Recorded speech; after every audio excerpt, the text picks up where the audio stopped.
মাহে রমজান মাসের অবদান অনেকের জীবনে খুঁজে পায় সমাধান। মসজিদে নেমে আসে মুসলিমদের ঢল, মনের ভিতর জাগিয়ে ওঠে কোলাহল।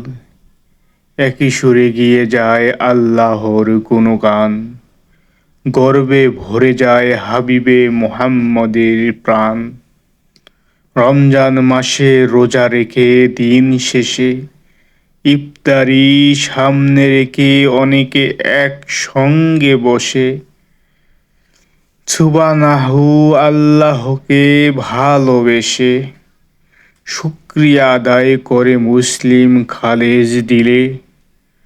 আল্লাহ যেন খুশি হয়ে নিয়ামতময় করে তোলে।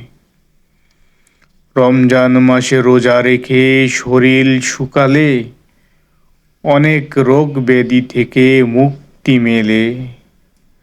আমাদের আল্লাহ যা দিয়েছে বিধান, মেনে চলাই আমাদের হবে কল্যাণ।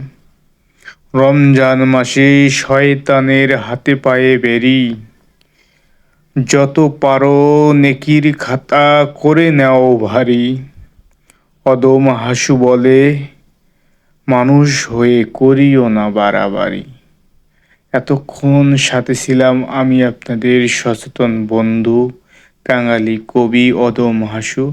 আসসালামু আলাইকুম প্রিয় বন্ধুরা।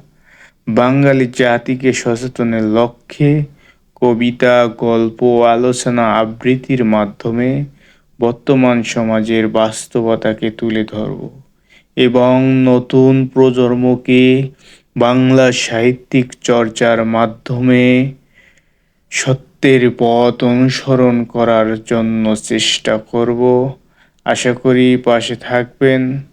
আপনাদের মূল্যবান মন্তব্য অবশ্যই জানাবেন।